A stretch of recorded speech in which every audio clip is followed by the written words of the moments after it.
Bom dia, mais uma manhã com Deus, priorizando a palavra de Deus, e nesta manhã do dia 9/12 nós vamos meditar de Colossenses, do capítulo 1 ao capítulo 13. Que a paz do Senhor encha o teu coração nesta manhã. Ontem nós finalizamos o livro de Filipenses, né, com apenas 4 capítulos, e agora nós vamos finalizar o livro de Colossenses, que também apenas 4 capítulos. E a gente vai encontrar muita semelhança entre essas duas cartas, né? Aqui Paulo, ele vai escrever a esta igreja em Colossos, né, que fica numa província romana da Ásia, região hoje que faz parte da Turquia, e ele não vai ter oportunidade de visitar pessoalmente esta carta, apenas escrever a eles, né? E nesta carta, esta é uma igreja que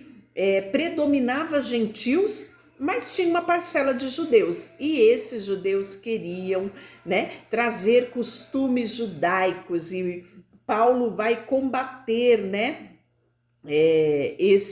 todos esses ensinos. Lembrando que esta carta, que ela também foi escrita quando Paulo estava preso em Roma, naquela cadeia, né, domiciliar. Ele escreve aos Filipenses e vai escrever aos Colossenses, né? Então ele começa basicamente igual à carta de Filipenses. Paulo, apóstolo de Cristo Jesus, por vontade de Deus, e o irmão Timóteo, que vai auxiliar ele, né? Aos santos e fiéis irmãos em Cristo que se encontram em Colossos. Graça e paz a vós outros da parte do vosso Pai. Damos graça a vós, Pai de nosso Senhor Jesus Cristo, quando oramos por vós, desde que ouvimos da vossa fé em Cristo Jesus e do amor que tendes um para com os outros. Bem semelhante, né? A carta dos Filipenses. E aí ele fala que ele ora pelos colossenses. Primeiro ele fala que ora e logo em seguida ele vai falar que intercede, né, pelos colossenses, como ele fazia com os filipenses. Olha só, por essa razão também nós, desde o dia em que ouvimos, não cessamos de orar por vós e de pedir que transbordeis de pleno conhecimento da sua vontade em toda sabedoria e entendimento espiritual, a fim de viverdes de modo digno do Senhor, para o seu inteiro agrado, frutificando em toda boa obra e crescendo no pleno conhecimento de Deus. Ontem eu falei, né, que essa deve ser uma oração minha e sua, para que a gente cresça no conhecimento da vontade de Deus, na plenitude, né, do conhecimento de Deus, sendo fortalecidos com todo o poder, segundo a força da sua glória, em toda perseverança, longanimidade, com alegria, né? Dando graça ao Pai, que vos fez idôneo da parte que vos cabe na herança dos santos da luz. Que linda, né? Essa introdução. E ele vai falar da excelência da pessoa e da obra de Cristo. E ele fala: ele nos libertou do império das trevas e nos transportou para o reino do Filho do seu amor, o qual temos redenção, remissão dos pecados.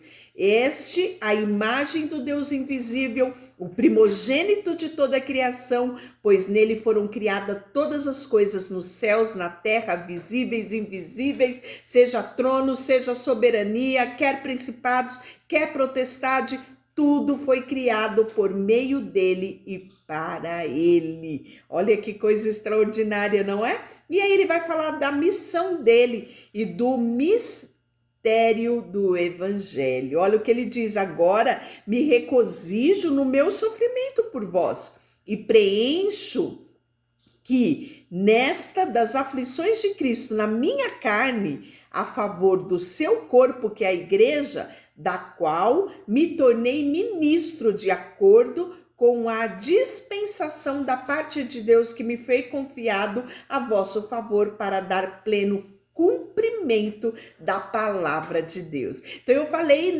ontem sobre a carta dos Filipenses, que era uma carta sinônimo de alegria, que ele regozijava nas aflições dele por aquilo que estava sendo produzido nos Filipenses. E aqui novamente ele reforça isso, que a aflição, né? A aflição que ele sofria no corpo dele era em favor do corpo de Cristo, a igreja. E aí nós vamos ver que Paulo ele tem um interesse pelos colossenses. Olha o que ele expressa: gostaria, pois, que soubesse com grande luta, venho me mantendo por vós, pelos laodicenses e por quantos não me viram face a face, para que o coração deles sejam confortados, vinculados juntamente em amor, e eles tenham toda a riqueza e a forte convicção do entendimento para compreenderem plenamente o mistério de Deus, Cristo, em quem todos os tesouros da sabedoria e do conhecimento estão ocultos. Assim digo, para que ninguém vos engane com raciocínios e falácias.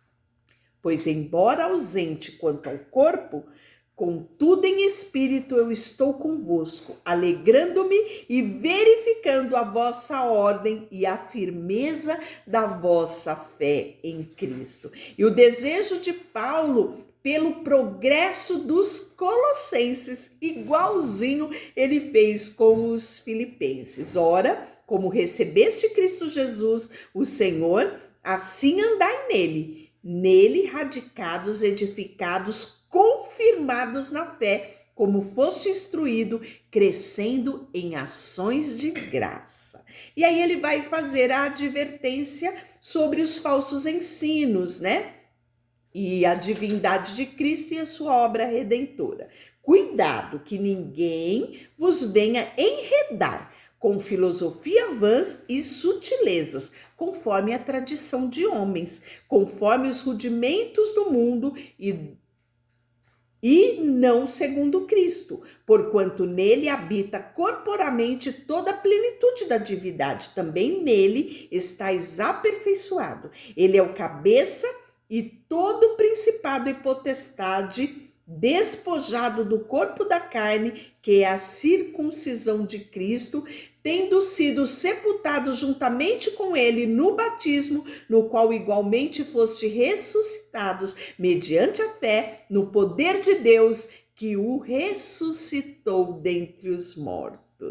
E aí ele vai falar do cerimonialismo, que é sombra de coisas futuras. Olha só, ninguém, pois, vos julgue por causa da comida, da bebida, do dia da festa, da lua nova, do sábado, porque tudo isso tem sido sombra das coisas que haviam de vir, porém o corpo é de Cristo. Ninguém se faça árbitro contra vós outros, pretextando humildade ao culto de anjos, baseando-se em visões, efetuando sem motivo algum na sua mente carnal, e não retendo a cabeça, o corpo, suprindo e bem vinculado por suas juntas e ligamento, cresce no crescimento que procede de Deus. E aí ele fala da obediência a tais práticas que não vence o pecado. Se morresse com Cristo para os rudimentos do mundo, para que, como vivesse no mundo, vós sujeitais a ordenança. Não manuseeis isto, não proveis aquilo, não toque naquilo outro, segundo os preceitos e doutrinas dos homens, pois que todas essas coisas com o uso se destrói. Tais coisas, com efeito, têm aparência de sabedoria, como culto a si mesmo, e de falsa humildade, e de rigor ascástico. Todavia, não tem valor algum contra a sensualidade.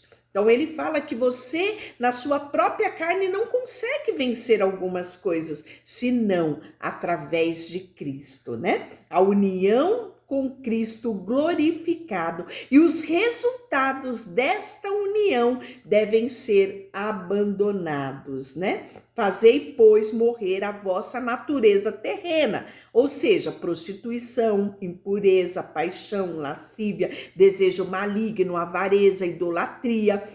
Por estas coisas é que vem a ira de Deus sobre os filhos da desobediência. Ora, nestas coisas andava vós, noutro tempo, quando vivia nela. Agora, porém, despojai-vos igual de tudo isso: a ira, a indignação, a maldade, a maledicência, a linguagem obscena, o vosso falar. Não mintais uns aos outros, uma vez que vos despojeis do velho homem com que seus feitos, e vos revesti de um novo homem que se refaz para o pleno conhecimento segundo a imagem daquele que te criou. Semelhante modo ele falou também aos filipenses, né? E virtudes que devem ser cultivadas, né? Revestir, pois, como eleitos de Deus, santo, amados, de ternos afetos,